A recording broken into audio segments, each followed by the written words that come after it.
The Hammer. A story by user NeckDeneckDomini. Part 2.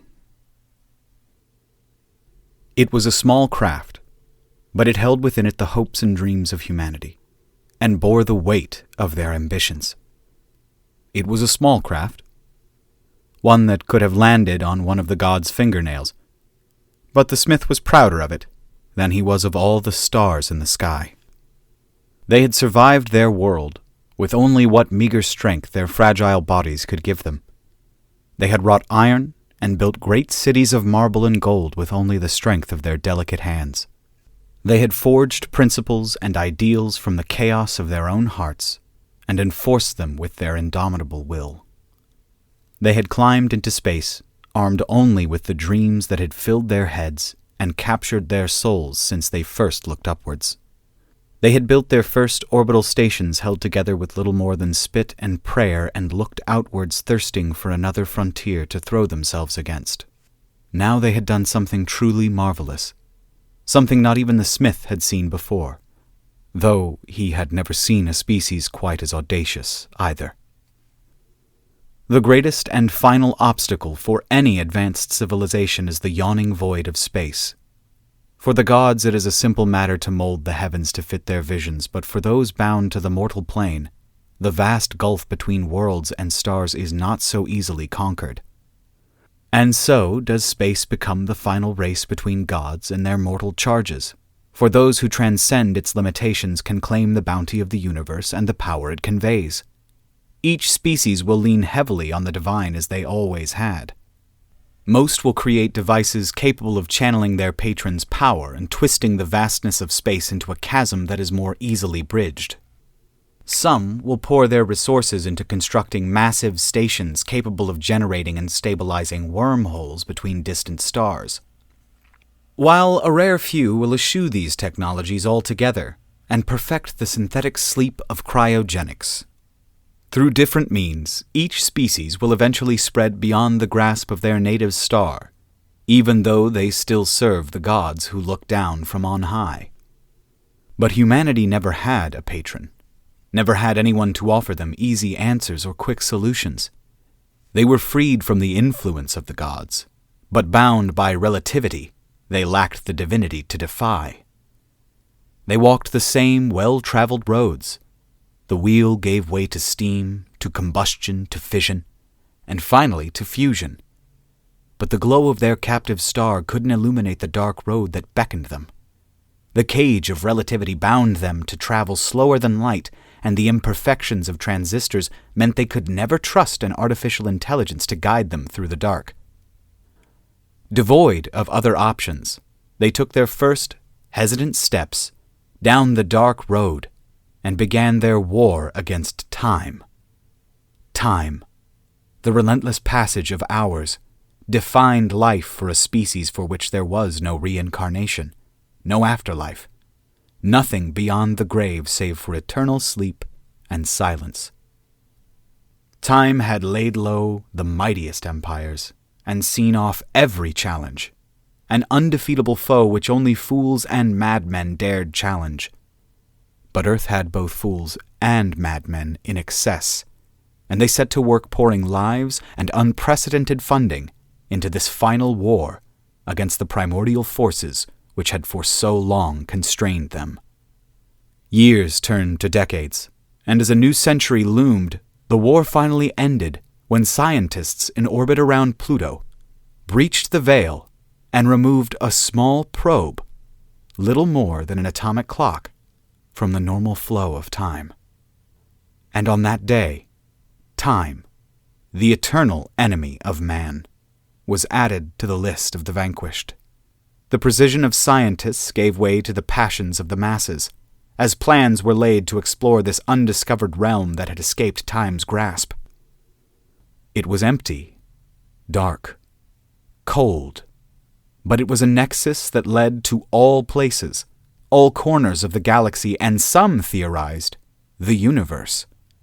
A keel was laid, and a ship built around their refined chronos drive.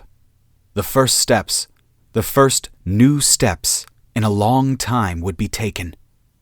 And when the countdown reached 0, A moment when super science mingled with the bright stuff of dreams. Humanity launched themselves headfirst into the unknown, and into the realm of the watchmaker, who, fortunately for them, was as amused as the smith was proud. "What else could it be?" Mikhail asked, more to himself than the people back on Earth. "Activating external suite," his voice shaking only slightly. "Acknowledged." Hines came through clearly, the signal clearer halfway down the spiral arm than it was around Pluto. Strange, but Mikhail couldn't quite keep the thought focused in the storm of his mind. Thousands of sensors and internal instruments, some well understood and others last-minute additions rushed through production with little to no testing, came online sending a signal back to Earth where time, it seemed, had stopped. Screens flickered, and humanity saw a star not their own, saw a world not their own, and saw much more than they ever thought they would or even could. Ales, stouts, and lagers sat forgotten on bar tops attracting only swirling motes of dust, while in the cocktail bars of the vaguely parvenu, colorful drinks sat neglected as wide eyes stared dumbly at screens. A world away, sweat-drenched laborers and farmhands clustered around what meager shade they could find as their foreman passed out watered-down drink, so that they too might toast to a moment that would define an era. So great was humanity's excitement that even on the battlefields of Earth, fighters and professional soldiers alike came to hasty ceasefires so they too might watch the spectacle unfolding before their eyes. No one had ever seen a pulsar before. Some might have seen an artistic rendition, but nobody had ever expected to look through a camera eye and see as though it was their own.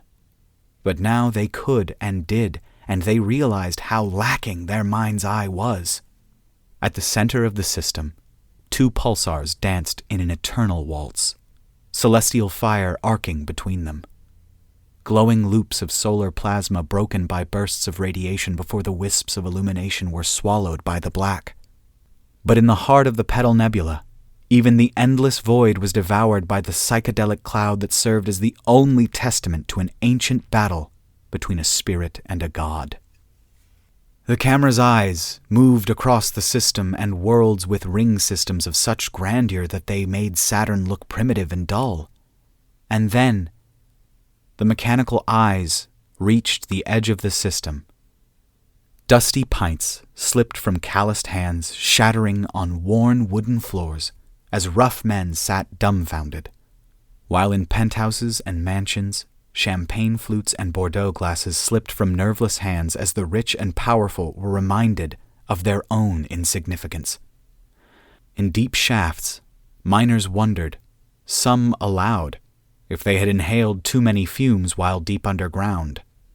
In the cramped break rooms of the urban jungle office, workers wondered if collective hallucinations were a symptom of heat stroke.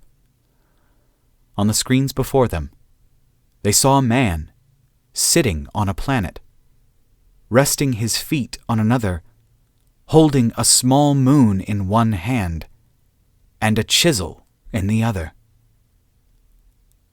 It looked up, slid the chisel into his belt, and stood. Then he, with the voice of ages, spoke. "Mikhail of Terra, I've been waiting." Few words, but they carried an immense weight that left an impression on even those who had only heard them through speakers and screens. But to Mikhail, the words felt as inevitable as a mountain crashing into the sea. He looked up from his console, forcing his mortal eyes to witness a god, and what he saw was not what he had expected. He had expected the god to be a god.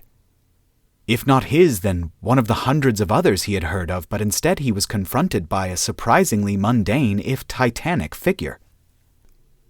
A belt full of blacksmith's tools strung across his waist, and on his back a massive sledge that looked like its primary function was to shatter planets.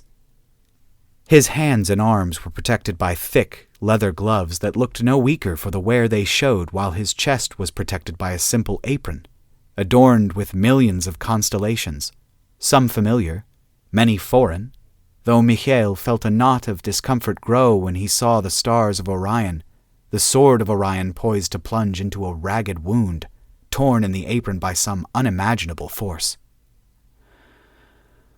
His throat and neck were protected not by armor but by a long, full beard that had caught within it dying stars whose faint glow seemed to caress his scarred and burned face.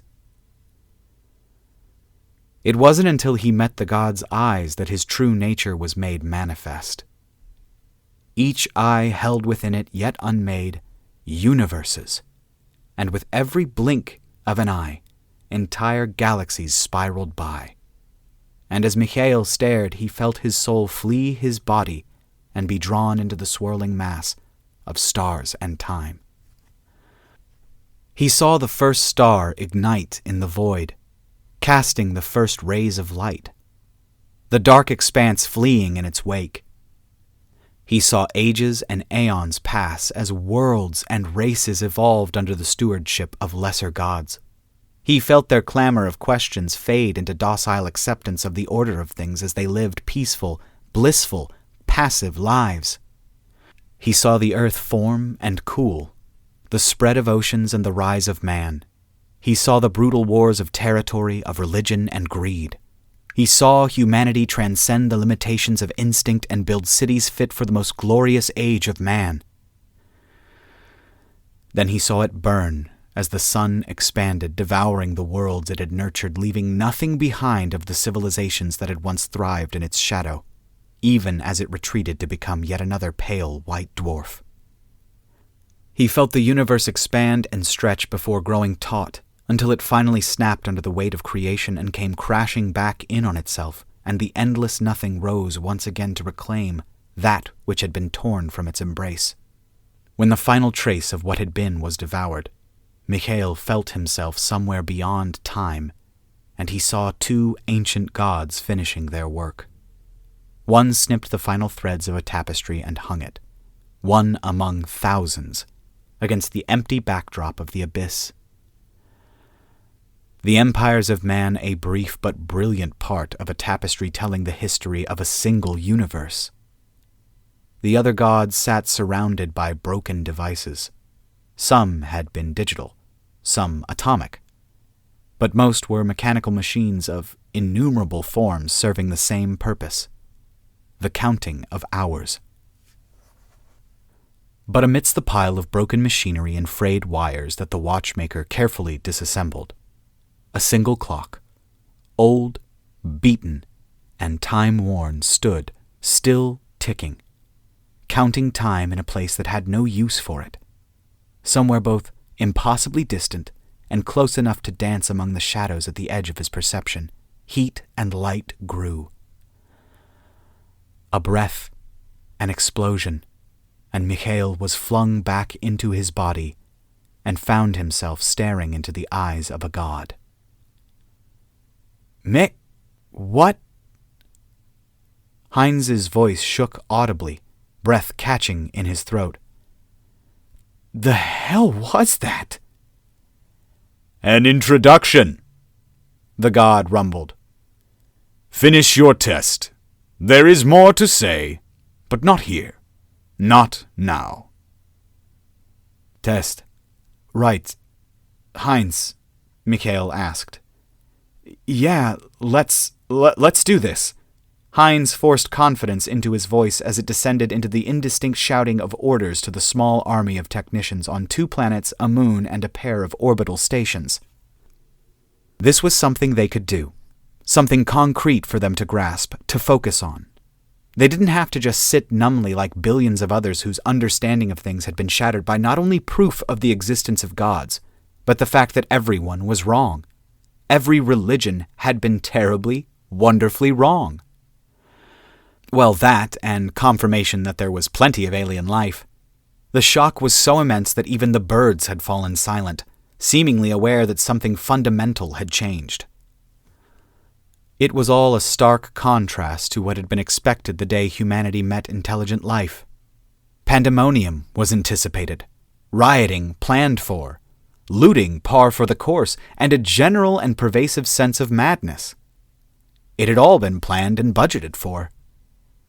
But instead there was simply a strange sedation as people of all stripes nursed small glasses of strong drink, trying to figure out how to calibrate their view of the universe and their places in it. "Engine's warm. Gateway hot. Come on home." "Understood." Mikhail grinned. Gods or no, he wouldn't be distracted during a moment he had waited his entire life for. Leaving was one thing, and as enjoyable as a journey may be, there was nothing quite like coming home. The G-forces began to climb as the ship rapidly accelerated. The first 5 Gs went by without Mikhail even noticing them. The next 5 went by easy, taken by the ship itself. At 15 Gs, he began to have to fight the immense pressure. At 20 Gs, he knew that if the strap around his head failed, his neck would break under its own weight. At 25 Gs, he began counting the seconds as he began losing control. At 27 Gs, he spared a thought for his surgically modified eyes and prayed they wouldn't fail and leave him blind. 28 Gs, 29 Gs. It leveled off, and Mikhail had just enough time to suck in a desperate breath before the tear swallowed him.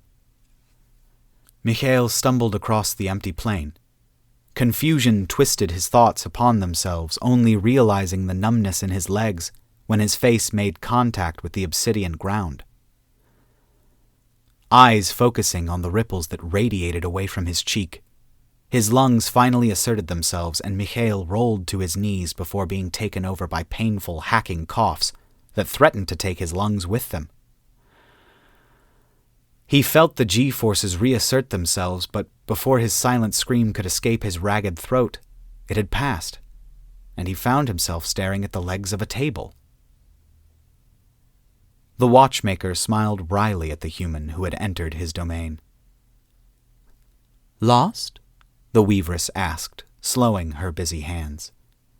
"Aye," he stuttered as he stood, suddenly grateful for his mother who had pressed and starched his uniform despite his protestations, and his wife's insistence that she was more than capable of using an iron. The weaveress laughed. "Or simply confused." "You weren't here last time," Mikhail offered lamely. Now it was the watchmaker's turn to laugh. "You did check, didn't you? Machines and apples. They were delicious, by the way. But without the benefit of time, how did you expect a signal to travel?" "I don't... Wait. How can I see you now?" "Because I want you to," the watchmaker laughed. "It would be the height of rudeness for us to pass each other by so frequently, and forego even a single introduction." Well, I am Mikhail Gagarin." He stood, drawing himself to his full height. "Test pilot for the United Nations Deep Space Division." "A pleasure." The watchmaker inclined his head slightly. "We," he gestured to his sister, "don't have names. So the gods and the few spirits who know of us call us the weaveress, the watchmaker, and you've already met the smith. I'll let you figure out which is which." "I'm honored." Mikhail bowed slightly. "As you should be." The weaveress's eyes glimmered with traces of amusement. That is, why did you stop me?" he finally asked as the silence threatened to grow uncomfortable. "I can't believe it was just for introductions." "No, there is much to say. Some has already been said. Some will be said now, and the rest by someone else." The gods' faces lit up with a shared joke before changing and growing darker. Gone were the masks that resembled a kindly old elders, and in their stead were beings who had witnessed the rise and fall of hundreds of thousands, if not millions, of races. Beings who, for reasons unclear to Mikhail and humanity at large, held some meager shred of regard for them. Time marches onward, and the universe expands indifferent to those who inhabit it. Your kind were late to leave the cradle of your world, and later still to leave the embrace of your star. Understand this. Humanity is an anomaly, and some would go so far as to say, an abomination. You are the only species without a patron, the only species unbound by the divine laws and judgments that others must obey. Some will find you a curiosity, some will treat you with indifference, and some will seek to destroy you, either for glory or as a matter of principle. And some will admire your resilience, but since you can't know which are which, the weaveress smiled, though there was no kindness in it, it would behoove you to exercise caution, lest you attract the attention of those who would wish you harm, at least for a time. How much time? You will know the moment when it comes to pass, the weaveress answered. Now, the watchmaker spoke again. I will grant you free passage through my domain for as long as you need it. But understand that I, and not you, determine need. Thank you. The watchmaker inclined his head slightly. Now go. You have much to do. How do I... The rift to and from Earth is still open. Just walk. Walk? If you leave now, the watchmaker's eyes twinkled with amusement, you'll be home in a moment or less. With no other answers forthcoming, and the gods looking down, Mikhail took a step. One step and he was looking down at the Sol system. Another and he was through. The residual effects of the G-forces he had endured were like a vice slowly softening its grip around his heart, letting his blood flow back into his head, leaving him with a pounding headache that he could almost see. It was made worse by the lingering sense of unease and wrongness that had enveloped him.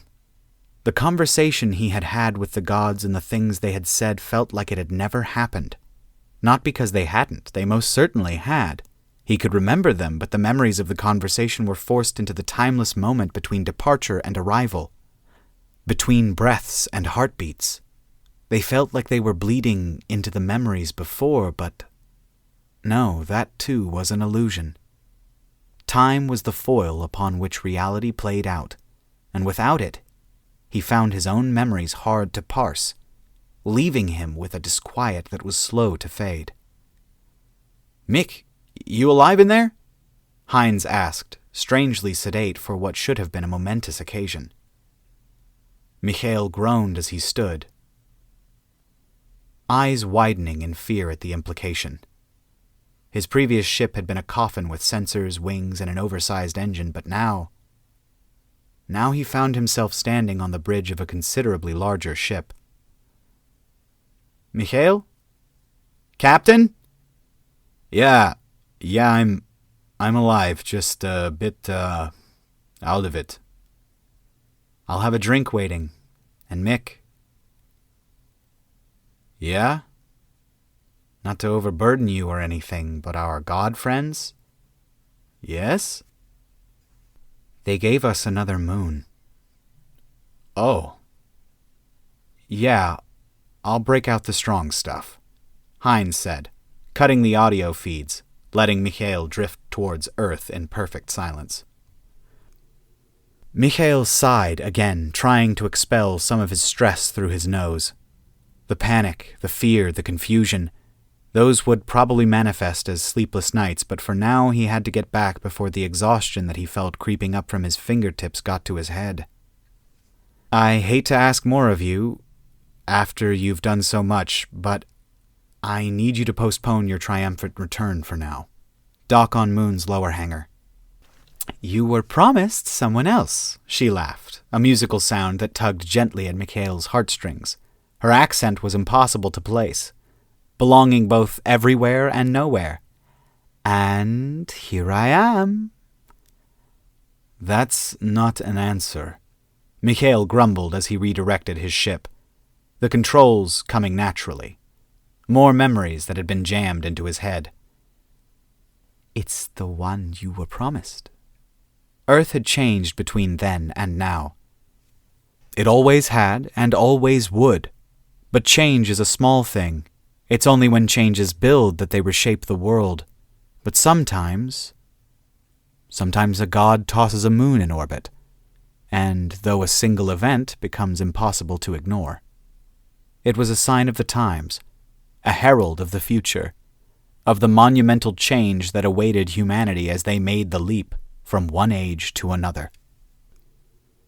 The hangar was cavernous, though knowing what had made it. Probably had been a cavern before being jammed full of technologies Mikhail could only guess at. She was waiting for him at the far end of the hangar. Tall, and not just to Mikhail, who had, much to his chagrin, inherited the short gene from his ancestors. Her aura of power and command would have made the greatest man feel small, and even those tall enough to loom over her would have had to look up to meet her gaze. Her aura was amplified by a uniform that looked like it had come straight from the imperial age of Earth's great empires. A deep blue affair accented with crimson threading along the cuffs, and pulled together by a sash emblazoned with the heraldry of the great empires, which had risen and fallen over the course of thousands of years of civilization. The imperial motif continued from the golden epaulettes and aiguillettes to the buttons which had only added to the imposing grandeur that she projected.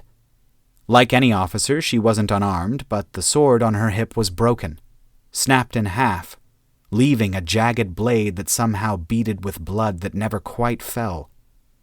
Her revolver was an intricately engraved piece of metal that had just enough wear around the barrel to make clear that it was no mere decorative piece. Her face was disfigured and crisscrossed with scars. Some were small. Others ran the length from above her brow before curling under her jaw, and yet she was beautiful. An officer whose commission had been earned, not bought. An empress who had slaughtered her way to the throne and crushed any pretender. A soldier who had survived countless brushes with death and emerged stronger for her suffering. "Are you someone else?" Mikhail asked. "I am." Her voice was surprisingly pleasing in person, a strangely familiar musical cadence that echoed with 1,000 different accents, each vying for dominance, and cut with enough steel to make an unworthy man's blood run cold. "Good. So, who—" "Look up, Mikhail." It was a fight to raise his gaze to meet hers. A part of him was terrified of what he would find, when, if he did, and sought to protect his blissful ignorance, or whatever of it was left. But he did, and for a moment he regretted his decision, as his mind was overwhelmed with memories, feelings, impulses followed by a flood of understanding that threatened to destroy him in an unrelenting torrent of thoughts that were not his own. Fear turned to panic, turned to terror, as he felt himself slipping away, and unlike before, he could feel himself beginning to tear as it was pulled in billions of directions. He met her eyes again, and for an instant, a brief moment of time, he felt the hopes, dreams, secret fears, and darkest desires of humanity. He felt the touch of billions of souls, and in that moment the flood subsided and everything fell into place. You? He whispered, throat tightening, choking him with emotion. "Hello?" She smiled, tears beginning to form in the corner of her ancient eyes as she pulled him into her arms. Another flood of emotions struck Mikhail, but these were his alone. He felt the best parts of coming home. The growing feeling of anticipation as stale air gives way to the fresher smells of familiar roads, and the wave of relaxation that follows as the unique blend of perfumes and spices of home wash over you. He felt the unbridled joy that we can only know as children, a simple happiness that we spend the rest of our lives longing for and chasing after. He felt the safety that disappears when you understand why doors need to be locked. He felt the trust that you lose when you first experience an injustice that goes unremedied. He felt the purity of a child's emotion untainted by the casual cruelty visited upon us all by our fellows. All things he had known but had slipped further with every passing day until they faded almost completely, but now he felt them all again. The stresses and fears and knowledge of how his reality had changed, which had threatened to overwhelm him, shrank until they seemed to fade almost into irrelevance, leaving his will fortified and spirit restored. Then the moment passed, and she stepped back, and reality reasserted itself. But it had become a much more comfortable, manageable weight, an easy burden to bear. "Thank you," she said quietly. For what?" Mikhail asked, no longer struggling to look her in the eye. "For not giving up. It would have been so much easier to just give up, to just fade away. But you didn't. You were beaten down so many times, and I couldn't do anything to stop it, but you got up, again and again, and look at you now." Notes of pride had crept into her voice. "Come," she gestured deeper into the moon. "The gods have given you some information. More than they meant to, I think. But there's still more."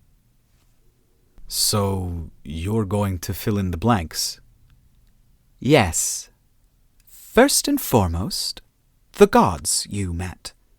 The old gods. The elder gods. They aren't gods. They're more akin to primordial spirits or something along those lines. They exist completely independent of everything and everyone else. That makes them exceptionally powerful and exceptionally dangerous. So we're lucky that they like us." "I figured," Mikhail chuckled, feeling the tension leave him. "Good," she grinned.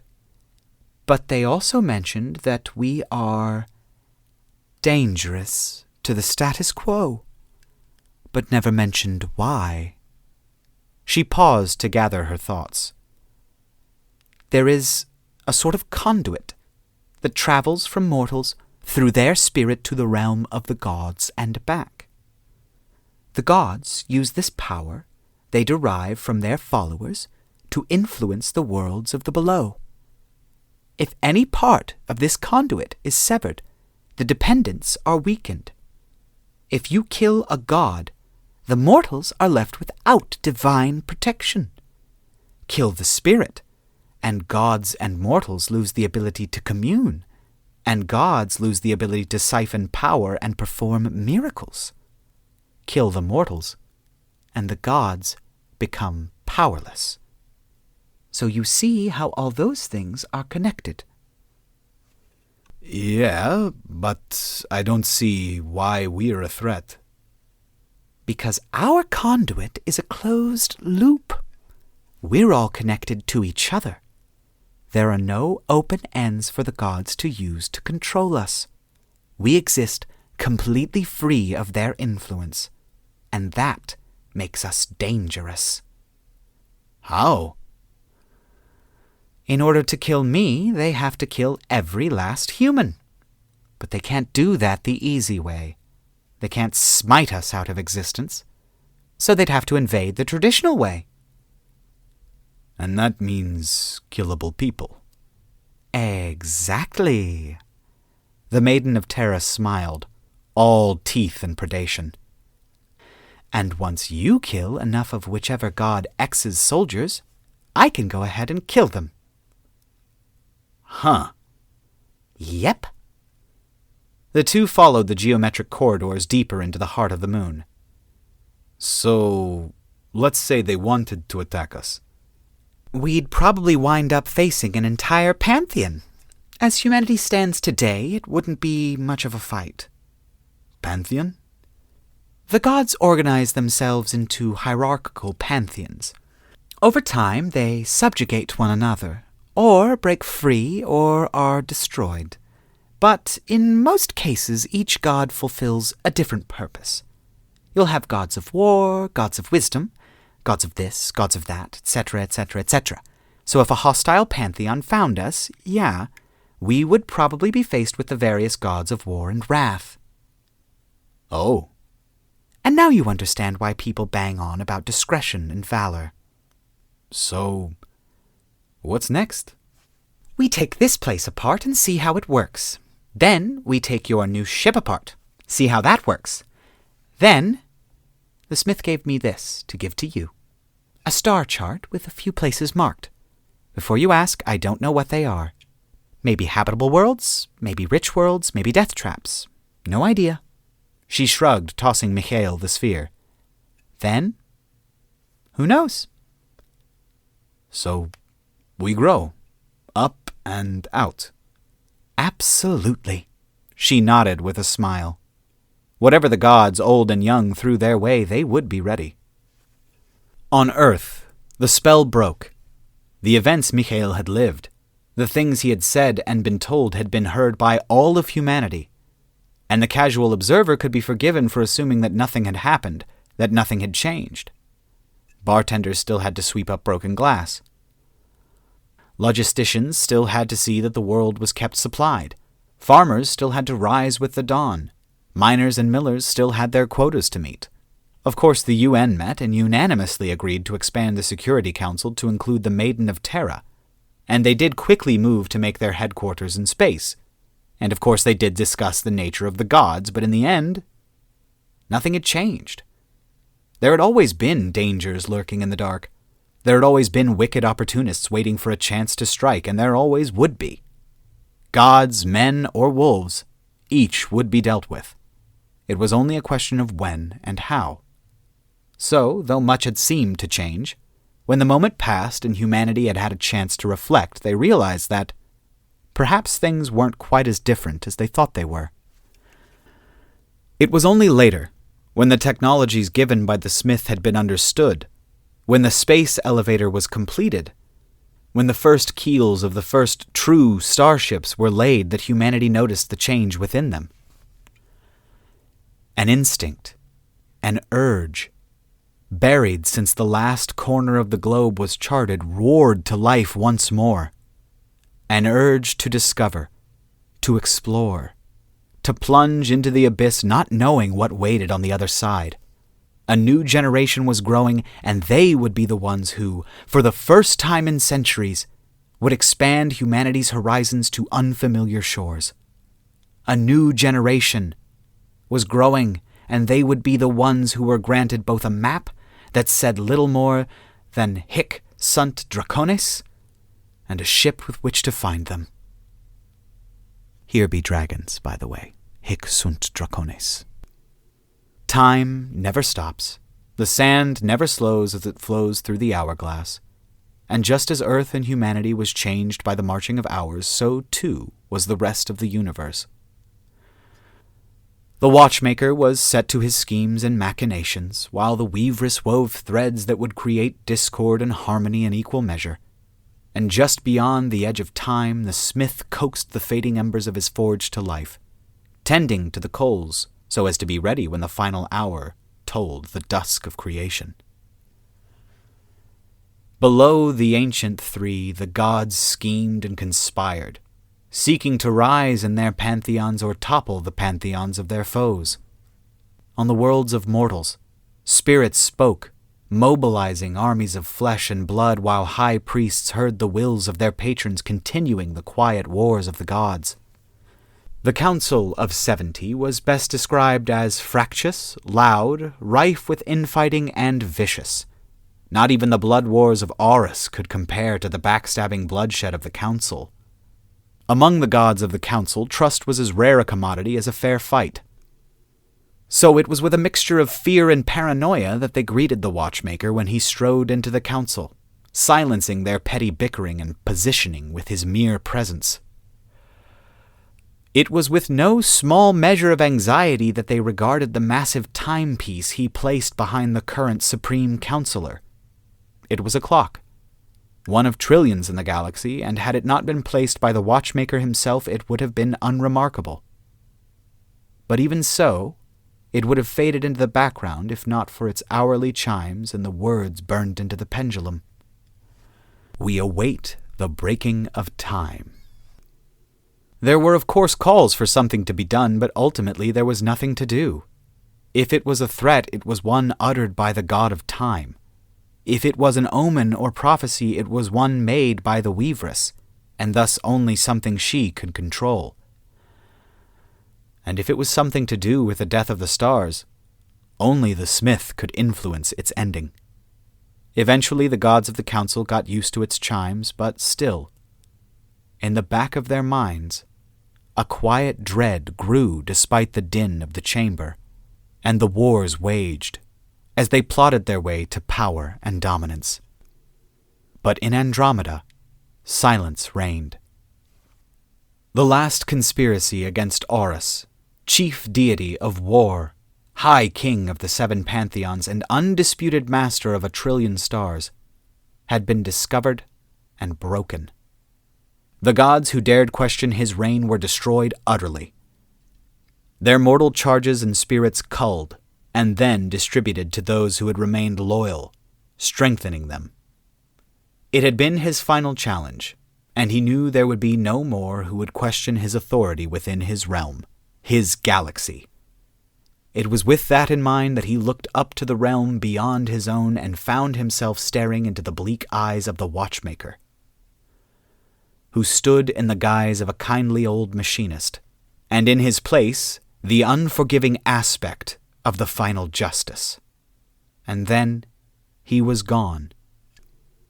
Horus, who had not felt fear in aeons, knew true terror as he felt himself being weighed against the whims of an ancient.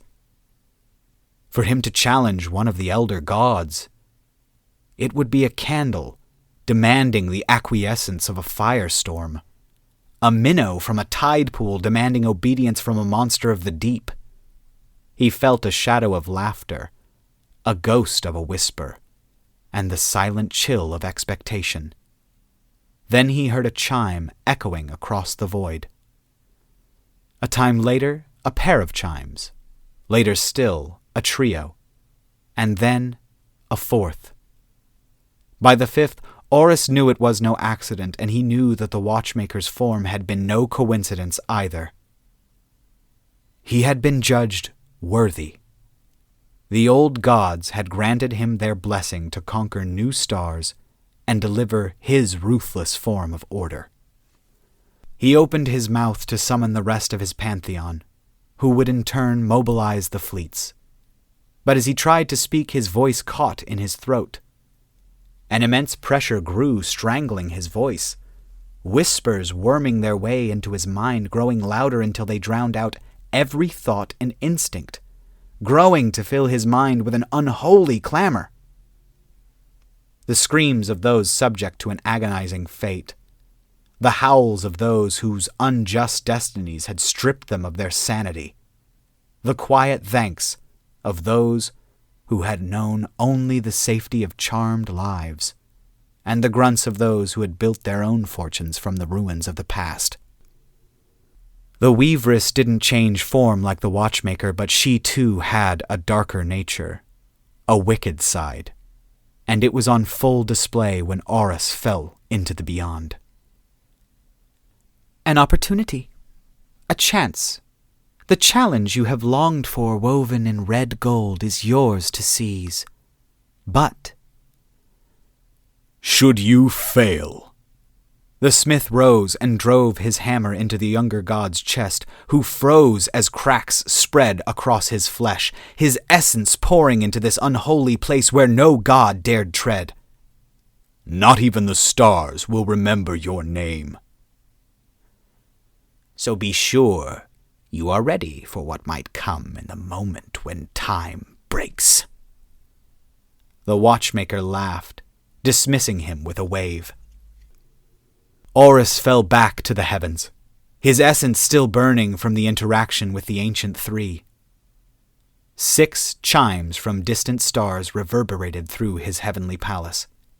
8 chimes from a foreign galaxy, echoing undimmed through gilded halls.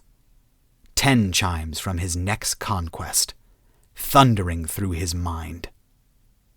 12 chimes, each one a taunt, each one calling him a coward, each one shaking his celestial throne. He would not suffer this. He was the god of Andromeda. He was the mightiest. He was the greatest to have ever walked the stars. He knew he was worthy, and by the time he had burned the chiming galaxy, even they would acknowledge him. His power, his wrath. He would claim what was owed to him and tolerate no defiance. Not now, not ever. Forwards, Horus commanded from his flagship. He winced as he felt the familiar dull ache of the fleet's engines as they siphoned his strength to power their engines. An expression mirrored by the gods around him, whose followers had pledged to join the vanguard. For the mortals there awaited the promise of slaves, plunder, and glory. For the gods there was the prospect of new worshippers, to swell their congregations and new spirits to enforce their will. But it would take time, even with the extra power they siphoned from the broken gods. But Horus felt his blood rising, inflamed by the impending clash of galaxies. Ever faster, ever forward. Above it all, the 3 elder gods stood. They looked down at the united Andromedan fleets, chained to the will of Horus, assembling for the conquest of an unsuspecting galaxy. They saw the chaotic, disjointed fleets of the Council of 70 skirmish oblivious to the threat that loomed over their galaxy. And they felt, beyond the veil of the Petal Nebula, the pulse of humanity grow ever stronger as they raced across the stars, growing bolder as their fleets grew in size and strength. "Will they be ready?" the Weaveress asked. "Who?" the watchmaker chuckled. "The council wouldn't be ready if we gave them all time to unite." The two turned to their elder brother, who regarded the universe with feigned, detached interest. "It was never a question of preparation. I could have stripped their world bare, and it would have resisted with forests made of grime and sunlight. I could have stripped their world of all but rock, and humanity would have piled stones until they reached the moon. They won't be stopped. Not by a god as simple as Horus." "You have that much faith?" "If I had any less, I would have destroyed them an age ago," the smith answered.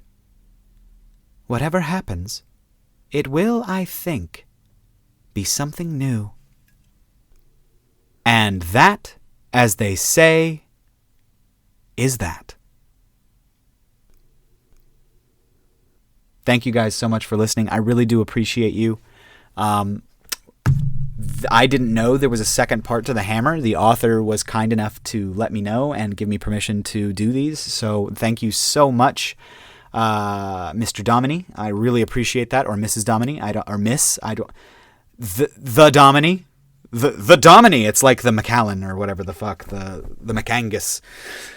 Oh, thank you guys so much for listening. Thank you, Domini, for letting me do this. And I really appreciate you guys. Tell me, what is your favorite cereal? If you don't have a favorite cereal, what is wrong with you? But other than that, bye, guys. I love you. I'll talk to you later. Bye, y'all. Like, comment, subscribe. I always forget to say that. Do that. Patreon stuff. Early access. Love you.